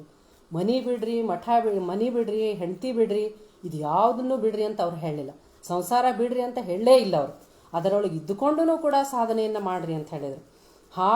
ಹಾವಿನ ಬಾಯ ಹಲ್ಲ ಕಳೆದು ಹಾವನಾಡಿಸಬಲ್ಲಡೆ ಹಾವಿನ ಸಂಘವೇ ಲೇಸು ಕಂಡಯ್ಯ ಅಂತ ಹೇಳಿದ್ರು. ಸಂಸಾರ ಅನ್ನುವಂಥದ್ದನ್ನು ಹಾವಿಗೆ ಹೋಲಿಸಿದ್ರೆ, ಹಾವು ಅಂತ ತಿಳ್ಕೊಂಡು ನಾವು ಹೆದರಿ ಬಿಟ್ಟು ಬಿಡೋಕ್ಕಾಗಲ್ಲ. ಅದ್ರ ವಿಷವನ್ನೇ ತೆಗೆದು ಅದ್ರ ಜೋಡಿ ಬೇಕಾದಂಗೆ ನಾವು ಆಟ ಆಡ್ಬೋದು. ಹಂಗೆ ಸಂಸಾರ ಅನ್ನೋದನ್ನು ಅತೀ ಹಚ್ಕೊಂಡು ಅದರೊಳಗೆ ಉಳ್ಳಾಡೋದಲ್ಲ, ಅದು ಎಷ್ಟು ಬೇಕೋ ಅಷ್ಟು ಅದರೊಳಗೂ ಕೂಡ ಭಕ್ತ ಜೀವನವನ್ನು, ಶರಣ ಧರ್ಮವನ್ನು ಪಾಲನೆ ಮಾಡಿ ಸಾಧನೆಯನ್ನು ಮಾಡ್ರಿ ಅನ್ನುವಂಥ ಮಾತನ್ನು ಶರಣರು ಹೇಳಿದರು. ಅಲ್ಲಿವರೆಗೂ ಅದಕ್ಕೆ ಅಪವಾದ. ಈಗ ಯಾವತ್ತೂ ಅಕ್ಕಮಹಾದೇವಿಯನ್ನು ನಾವು ನೋಡಿದ್ರೆ ಅಕ್ಕಮಹಾದೇವಿ ಹೇಳ್ತಾಳೆ, ಈ ಸಾವ ಕೆಡುವ ಗಂಡನನ್ನು ಇದು ಒಲೆಯೊಳಗಿಕ್ಕು ಅಂತ ಹೇಳ್ತಾಳೆ. ಹಂಗಂದ್ರೆ ಹೆಂಗೆ? ಮತ್ತೆ ಎಲ್ಲರನ್ನೂ ಒಲೆಯೊಳಗಿಟ್ರೆ ಜಗತ್ತು ನಡಿಬೇಕು ಹೆಂಗೆ? ಈ ಅಕ್ಕನ ಈ ಮಾತು ಸಾರ್ವಕಾಲಿಕ ಎಲ್ಲರಿಗೂ ಆದರ್ಶವಾದಂಥ ಮಾತಲ್ಲ, ಎಲ್ಲರೂ ಪಾಲನೆ ಮಾಡಬೇಕಾದಂಥ ಮಾತಲ್ಲ ಅದು. ಅಂಥ ವಿಚಾರಗಳು ಎಲ್ಲ ಒಬ್ರಿಬ್ಬರಿಗೆ, ಅಕ್ಕನಂಥವ್ರಿಗೆ, ಅಲ್ಲಮ್ಮನಂಥವ್ರಿಗೆ ಅದು ಸಿದ್ಧಿಸಿರ್ಬೋದು. ಅವರು ಹೆಂಗಂತಂದ್ರೆ ಅಕ್ಕ ಮಹಾದೇವಿ ಮತ್ತು ಅಲ್ಲಮ್ಮ ಪ್ರಭುಗಳು ಅವರು ಒಮ್ಮೆಲೇ ಬಂದಂಥ ಸೂರ್ಯ ಇದ್ದಂಗೆ. ಆ ಸೂರ್ಯನ ಬೆಳಕಿನೊಳಗೆ ಬದುಕಿದಂಥ ಅನೇಕ ಶರಣರು ಇದೇ ಗಂಡನ ಜೊತೆಯೇ ಇದ್ದುಕೊಂಡು ಸಾಧನೆಯ ಶಿಖರವನ್ನು ಹತ್ತಿದಂಥ ಎಷ್ಟೊಂದು ಶರಣೆಯರ ಬದುಕು ನಮ್ಮ ಮುಂದೈತೆ. ಹಿಂಗೆ ಶರಣರು ಸಂಸಾರವನ್ನು, ಹೆಣ್ಣನ್ನು ತ್ಯಜಿಸ್ರಿ ಅಂತ ಹೇಳಿಲ್ಲ. ಅದರ ಒಟ್ಟಿಗೆ ಅವರು ಏನು ಮಾಡಿದ್ರಿ? ಜೀವನವನ್ನು ಕಟ್ಟಿಕೊಂಡ್ರು. ಒಂದು ಕಾಲಕ್ಕೆ ಹೆಣ್ಣು ಅಂದರೆ ಬರೀ ಆಕೆ ಒಂದು ಭೋಗದ ವಸ್ತು ಆಗಿದ್ಲು. ಹೆಣ್ಣನ್ನು ಸರಕಿನಂಗೆ ಮಾರುವಂಥ, ದಾನ ಕೊಡುವಂತಹ, ಆಕೆಯನ್ನು ಪಣಕ್ಕಿಟ್ಟು ಜೂಜಾಡುವಂಥ ಒಂದು ಪ್ರಸಂಗ ಇತ್ತು. ಅಂಥದ್ದನ್ನೆಲ್ಲ ಹೋಗಲಾಡಿಸಿ ಸಾವಿರಾರು ವರ್ಷಗಳಿಂದ ಹಾಕಿದಂಥ ಸಂಕೋಲೆಗಳನ್ನು ಕಿತ್ತೆಸೆದು ಆಕೆಗೆ ಬಯಲಿಗೆ ಕರ್ಕೊಂಡು ಬಂದಂಥವರು 12ನೇ ಶತಮಾನದ ಶರಣರು ಆಕೆಗೆ ಎಂಥ ಸಮಾನತೆಯನ್ನು ಕೊಟ್ಟರು ಅಂದ್ರೆ, ಆರ್ಥಿಕವಾಗಿ, ಸಾಮಾಜಿಕವಾಗಿ, ಸಾಹಿತ್ಯ, ಆಧ್ಯಾತ್ಮಿಕವಾಗಿ ಅಷ್ಟೇ ಅಲ್ಲ, ವೈಚಾರಿಕವಾಗಿ ಕೂಡ ಆಕೆಗೆ ಸಮಾನತೆಯನ್ನು ಕೊಟ್ಟರು. ಅದರ ಫಲವಾಗಿ 35ಕ್ಕೂ ಹೆಚ್ಚು ಜನ ಶರಣೆಯರು ವೈಚಾರಿಕ ವೇದಿಕೆಯನ್ನು ಹತ್ತಿದ್ದು ಸಣ್ಣ ಮಾತಲ್ಲ. ಅವರು ಎಂಥ ಒಳ್ಳೊಳ್ಳೆ ವಚನಗಳನ್ನು ಬರೆದ್ರು ಅಂದ್ರೆ, ಇವತ್ತು ಒಬ್ಬ ಕಸ ಹೊಡೆಯುವ ಹೆಣ್ಮಗಳು ಸತ್ಯಕ್ಕ ಎಷ್ಟು ಒಳ್ಳೊಳ್ಳೆ ವಚನಗಳನ್ನು ಬರೆದಾಳ. ಸೂಳೆ ಸಂಕವೇ ಎಂಥ ಉತ್ಕೃಷ್ಟವಾದಂಥ ಸಾಹಿತ್ಯವನ್ನು ರಚನೆ ಮಾಡ್ಯಾಳ. ಇಂಥ ಹೆಣ್ಮಕ್ಳು ಎಷ್ಟೋ ಜನ ವಚನಕಾರ್ತಿಯರು 12ನೇ ಶತಮಾನದೊಳಗೆ ಆಗಿ ಹೋದರು. ಒಂದು ಕಡೆ ದಾಸಿಮಯ್ಯ ಹೇಳ್ತಾನ, ಮೊಲೆ ಮುಡಿ ಬಂದರೆ ಹೆಣ್ಣೆಂಬರು, ಗಡ್ಡ ಮೀಸೆ ಬಂದರೆ ಗಂಡೆಂಬರು, ನಡುವೆ ಸುಳಿವಾತ್ಮ ಗಂಡು ಅಲ್ಲ ಹೆಣ್ಣು ಅಲ್ಲ ಕಾಣ ರಾಮನಾಥ. ಇಷ್ಟು ಸಾಕು. ಅವರು ಯಾವುದೂ ಹೆಣ್ಣು ಗಂಡು ಅಂತ ಭೇದ ಭಾವ ಮಾಡಲಿಲ್ಲ. ದೈಹಿಕ ರಚನೆಗಳಲ್ಲಿ, ಸಾಮರ್ಥ್ಯಗಳಲ್ಲಿ ಕೆಲವು ವ್ಯತ್ಯಾಸಗಳು ಇರ್ಬೋದು, ಆದ್ರೆ ಅವರಿಬ್ಬರಲ್ಲಿ ಸುಳಿಯುವಂಥ ಆತ್ಮ ಅದು ಒಂದೇ. ಎಲ್ಲರ ಮನಸ್ಸಿನಲ್ಲಿರ್ತಕ್ಕಂಥ, ಎಲ್ಲರ ದೇಹದಲ್ಲಿರ್ತಕ್ಕಂಥ ಆತ್ಮ ಏನೈತಲ್ಲ, ಅದು ದೇವನ ಅಂಶ. ಅದು ಯಾವುದೇ ವ್ಯತ್ಯಾಸ ಅದಕ್ಕೆ ಇಲ್ಲ ಅನ್ನುವಂಥ ಮಾತನ್ನು ಶರಣರು ಹೇಳಿದರು. ಅವರು ಪಾರಮಾರ್ಥಿಕವಾಗಿ ಮತ್ತು ಪ್ರಾಪಂಚಿಕವಾಗಿ ಹೆಣ್ಣಿಗೆ ಸಮಾನತೆಯನ್ನು ಶರಣರು ತಂದುಕೊಟ್ರು. ಪಾರಮಾರ್ಥಿಕವಾಗಿ ಹೆಣ್ಣನ್ನು ಮಾಯೆ ಅಂತ ಕರೆದಿದ್ರು. ಅಲ್ಲಿವರೆಗೂ ಹೆಣ್ಣು ಮಾಯೆ, ಆಕೆ ಪುರುಷನ ಸಾಧನೆಗೆ ಅಡ್ಡಿ ಆಗ್ತಾಳ, ಹಿಂಗೆ ಅನ್ನುವಂಥ ಎಲ್ಲ ಮಾತುಗಳು ಬಂದಿದ್ದು. ಅದನ್ನು ಶರಣರು ಹೋಗ್ಲಾಡಿಸಿದ್ರು. ಹೆಣ್ಣು ಮಾಯೆ ಎಂಬರು ಹೆಣ್ಣು ಮಾಯೆಯಲ್ಲ, ಹೊನ್ನು ಮಾಯೆ ಎಂಬರು ಹೊನ್ನು ಮಾಯೆಯಲ್ಲ, ಮಣ್ಣು ಮಾಯೆ ಎಂಬರು ಮಣ್ಣು ಮಾಯೆಯಲ್ಲ. ಹಾಗಾದ್ರೆ ಮಾಯೆ ಅಂದ್ರೆ ಏನು? ಮನದ ಮುಂದಣ ಆಸೆಯೇ ಮಾಯೆ ಕಾಣ ಗುಹೇಶ್ವರ ಅಂತ ಹೇಳಿದ್ರು. ಇದು ಹೆಣ್ಣು ಮಣ್ಣು ಯಾವುದೂ ಮಾಯೆ ಅಲ್ಲ, ನಮ್ಮ ಮನಸ್ಸಿನ ಮುಂದೆ ಇರ್ತಕ್ಕಂಥ ಆಸೆಯೇ ಮಾಯೆ. ದುರಾಸೆಯನ್ನ ಮಾಯೆ ಅಂದರೆ ಹೊರತು ಹೆಣ್ಣನ್ನ ಅವ್ರು ಎಂದೂ ಮಾಯೆ ಅಂತ ಕರೀಲಿಲ್ಲ. ಇನ್ನು ಪ್ರಾಪಂಚಿಕವಾಗಿ ಹೆಣ್ಣನ್ನ ಶೂದ್ರ ಸ್ಥಾನದೊಳಗಿಟ್ಟಿತ್ತು ಹಿಂದಿನ ಎಲ್ಲ ಧರ್ಮಗಳು. ಪಾಪಕ ಮೂಲ ಕಾರಣ ಹೆಣ್ಣು ಅಂತ ಕ್ರೈಸ್ತ ಧರ್ಮ ಹೇಳಿದ್ರೆ, ಆಕೆ ಋತುಮತಿ ಆಗೋದೇ ಮಹಾಪಾಪ. ಆ ಸಂದರ್ಭದೊಳಗೆ ಹೆಣ್ಣನ್ನು ಮುಟ್ಟಿಸ್ಕೋಬಾರ್ದು. ಯಾವುದೇ ಮಂಗಲ ಕಾರ್ಯಗಳಿಗಾಗಲಿ, ದೇವತಾ ಪೂಜೆಗಾಗಲಿ ಆಕೆಯನ್ನು ಒಳಗೆ ಕರ್ಕೊಳ್ಬಾರ್ದು ಅನ್ನುವಂಥ ದೃಷ್ಟಿಯಿಂದ ಹೆಣ್ಣನ್ನು ಶೂದ್ರ ಸ್ಥಾನದೊಳಗೆ ಇಟ್ಟಂಥ ಒಂದು ಸಂದರ್ಭಗಳಿದ್ವು. ಆದ್ರೆ ಶರಣರು ಏನು ಮಾಡಿದ್ರು, ಆ ದೃಷ್ಟಿಯಿಂದನೂ ಕೂಡ ಆಕೆಯನ್ನು ಶೂದ್ರ ಸ್ಥಾನದಲ್ಲಿಟ್ಟ ಸ್ತ್ರೀಗೆ ಸಮಾನತೆಯನ್ನು ನೀಡಿದ್ರು. ಸತಿ ಭಕ್ತೆಯಾದರೆ ಹೊಲೆಗಂಜಲಾಗದು. ಅವಳು ಆಗ ಮಾಡಿದ ಅಡಿಗೆಯನ್ನ ಲಿಂಗಕ್ಕೆ ಕೊಟ್ಟು ಕೊಡಬೇಕಯ್ಯ. ಋತುಮತಿಯಾದಂಥ ಹೆಣ್ಮಗಳನ್ನ ಹೊರಗೆ ಕೂಡಿಸೋದಲ್ಲ, ಆಕೆಗೆ ಸಮಾನತೆಯನ್ನು ಕೊಡಬೇಕು. ಎಂಥ ಸಮಾನತೆಯನ್ನು ಕೊಡಬೇಕಂದ್ರೆ ಆಕೆ ಮಾಡಿದಂಥ ಅಡುಗೆಯನ್ನ ಲಿಂಗಕ್ಕೆ ನೈವೇದ್ಯವನ್ನವಾಗಿ ಕೊಡ್ರಿ ಅಂತ ಹೇಳಿದ್ರು ಶರಣರು. ಇದಕ್ಕಿಂತ ಹೆಚ್ಚಿಂದ ಇನ್ನೇನು ಅವ್ರು ಹೇಳ್ಬೇಕಾಗಿತ್ತು ಹೇಳಿ. ನಾವು ಹೆಣ್ಮಕ್ಳಿಗೆ ಬರೀ ಸಮಾನತೆಯನ್ನು ಕೊಡೋದಲ್ಲ, ಅವರನ್ನ ದೇವತಾ ಸ್ಥಾನದೊಳಗೆ ಕೂಡಿಸಿದ್ರು. ಅದೇ ಹೆಣ್ಣಲ್ಲ, ಹೆಣ್ಣು ರಕ್ಕಸಿ ಅಲ್ಲ, ಹೆಣ್ಣು ಪ್ರತ್ಯಕ್ಷ ಕಪಿಲ ಸಿದ್ಧ ಮಲ್ಲಿಕಾರ್ಜುನ ಅಂತ ಹೇಳಿದ್ರು.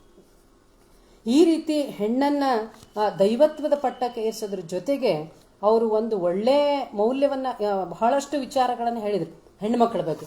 ಆದರೆ ಇವತ್ತಿನ ಶತಮಾನದೊಳಗ ನಾವು ಹೆಣ್ಮಕ್ಳು ಪುರುಷನ ಸರಿ ಸಮಾನವಾಗಿದ್ದೀವಿ, ಎಲ್ಲ ಕ್ಷೇತ್ರದೊಳಗೂ ಅದೀವಿ, ಎಷ್ಟೇ ನಾವು ಮುಂದೆ ಹೊಂಟೀವಿ ಅಂದ್ರೂ ಸಹ, ಎಷ್ಟು ನಮಗೆ ಸಮಾನತೆ ಐತೆ ಅಂದ್ರೂ ಕೂಡ ಇನ್ನೂ ಹೆಣ್ಮಕ್ಳ ಮೇಲೆ ಅತ್ಯಾಚಾರ, ದೌರ್ಜನ್ಯಗಳು, ಶೋಷಣೆಗಳು ಇನ್ನೂ ನಿಂತಿಲ್ಲ. ಇವುಗಳು ನಿಲ್ಲಬೇಕಾದ್ರೆ ಶರಣರ ವಚನಗಳನ್ನು ನಾವು ಇವತ್ತು ನಮ್ಮ ಮಕ್ಕಳಿಗೆ ಹೇಳ್ಕೊಡ್ಬೇಕಾಗಿದೆ. ನಮ್ಮ ಮನೆಯೊಳಗಿರುವಂಥ ಎಲ್ಲ ಹೆಣ್ಮಕ್ಳಿಗೆ, ಗಂಡ್ಮಕ್ಳಿಗೆ ಆ ವಚನಗಳನ್ನು ಹೇಳಬೇಕಾಗಿದೆ. ಅವರು ಪರವಧುವನ್ನ ಹೆಂಗೆ ನೋಡಬೇಕು, ಈ ವಚನಗಳನ್ನು ನಾವು ಇವತ್ತು ಅಭ್ಯಾಸ ಮಾಡಿದ್ದಾರ ಯಾರ ಮೇಲೇನೂ ಅತ್ಯಾಚಾರ ನಡೆಯಂಗಿಲ್ಲ. ಎಲ್ಲರೂ ಮಹಿಳೆಯನ್ನ ಸಹೋದರಿ, ದೇವತೆ, ತಾಯಿ ಅಂತಾನೆ ತಿಳ್ಕೊಂತಾರೆ. ಅದಕ್ಕೆ ಒಂದ್ ಕಡೆ ಬಸವಣ್ಣವ್ರು ಭಾಳ ಚಂದ ಹೇಳ್ತಾರ, ಹರಿವ ಹಾವಿ ಗಂಜೆ, ಉರಿಯ ನಾಲಿಗೆ ಗಂಜೆ, ಸುರಗಿಯ ಮೊನೆಗಂಜೆ, ಒಂದ ಕಂಜುವೆ ಒಂದ ಕಳುಕುವೆ, ಪರಧನ ಪರಸ್ತ್ರೀ ಎಂಬ ಜೂಬಿಂಗಂಜುವೆ, ಮುನ್ನಂಜದ ರಾವಣನೇ ವಿಧಿಯಾದ. ಒಂದು ಮಾತು ಹೇಳಿಬಿಟ್ರು ಅವರು. ನಾನು ಯಾವುದಕ್ಕೂ ಅಂಜಂಗಿಲ್ಲ, ಹಾವಿಗಂಜಂಗಿಲ್ಲ, ಉರಿಗಂಜಂಗಿಲ್ಲ, ಎದಕ್ಕೂ ಅಂಜೋದಿಲ್ಲ, ಆದ್ರೆ ಒಂದಕ್ಕೆ ಅಂಜ್ತೀನಿ, ಯಾವುದು? ಪರಧನ ಮತ್ತು ಪರಸ್ತ್ರೀ. ನೋಡ್ರಿ, ಇದು ಒಂದು ಮೌಲ್ಯವನ್ನ ನಾವು ಇವತ್ತು ಸಮಾಜದೊಳಗೆ ಬಿತ್ತರಿಸಿದ್ದಾದ್ರ ಎಷ್ಟು ಚಂದ ಇರ್ತೈತಿ. ಪರಸ್ತ್ರೀ, ನನ್ನ ಹೆಂಡತಿ, ನನ್ನ ಸ್ವತ್ತು, ಬೇರೆಯವರ ಹೆಣ್ಣನ್ನು ನಾನು ಕಣ್ಣೆತ್ತಿ ನೋಡಬಾರ್ದು. ಹಂಗೇನಾದ್ರೂ ನೋಡಿದೆ ಅಂದ್ರೆ ಅದಕ್ಕೆ ಮುನ್ನಂಜದ ರಾವಣನೇ ವಿಧಿಯಾದ. ರಾವಣನ ಉದಾಹರಣೆನ ಹೇಳ್ತಾರವ್ರು. ರಾವಣ ಸೀತೆಯನ್ನ ಮೋಹಿಸಿದ್ದಕ್ಕಾಗಿ ಕೊನೆಗೆ ಏನಾದ?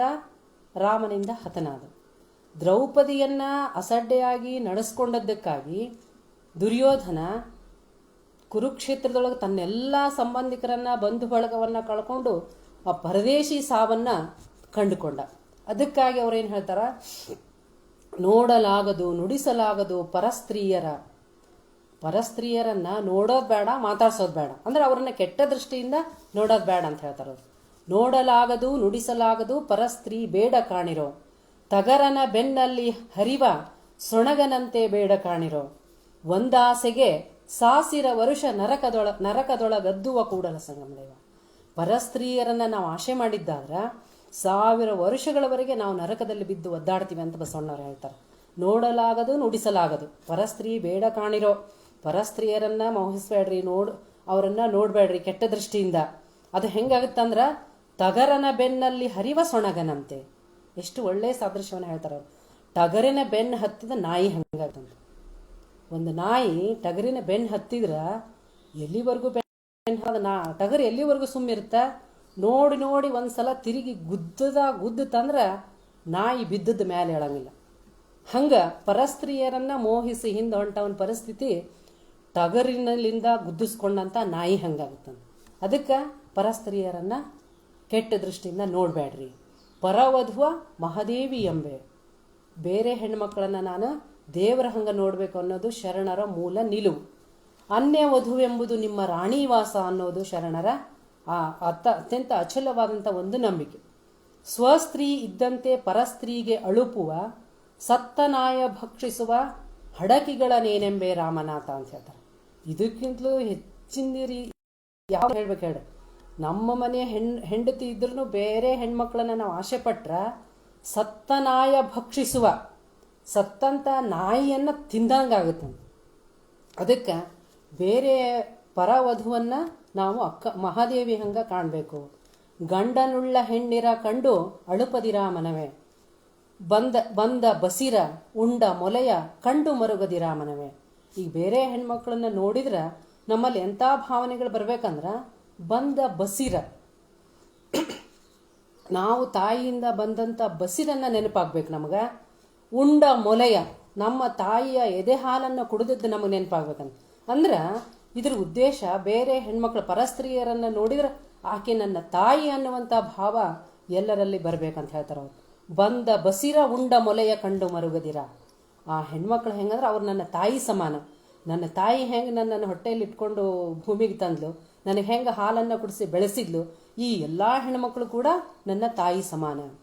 ಗಂಡನುಳ್ಳಮ್ಮನ್ನ ಗೌರಿ ಎಂದು ಕಂಡಡೆ ಭೂಮಂಡಲಕ್ಕೆ ಅರಸನಾಗುವ.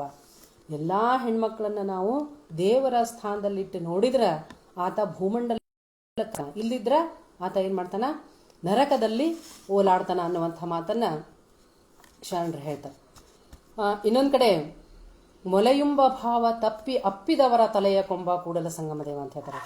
ಮೊಲೆಯುಂಬ ಭಾವ ತಪ್ಪಿ, ಪರಸ್ತ್ರೀಯರನ್ನ ನಾವು ನೋಡಿದ್ರೆ ಮೊಲೆಯುಂಬ ಭಾವ ಬರಬೇಕೇ ಹೊರತು ಅದು ತಪ್ಪಿ ಬೇರೆ ಭಾವನೆ ಬರಬಾರ್ದು, ಕೆಟ್ಟ ಭಾವನೆ ಬರಬಾರ್ದನ್ನು. ತಾಯಿ ಅನ್ನುವಂಥ ಭಾವನೆ ಬಿಟ್ಟು ಬೇರೆ ಬಂದ್ರೆ ಅವ್ರನ್ನ ಏನು ಮಾಡ್ತಾನಂತ ತಲೆ ಸಣ್ಣಗ ತಲೆ ಕಡಿತಾನಂತ ಹೇಳ್ತಾರೆ. ಅವರಿಗೆ ಶಿಕ್ಷೆ ಅಂದ್ರೆ ತಲೆ ಕಡಿಯೋದು, ಶಿರಚ್ಛೇದನ. ಇದನ್ನು ಅಗದಿ ಖಂಡಿತವಾಗಿ ನಮ್ಮ ಶರಣರು ಹೇಳ್ತಾರೆ.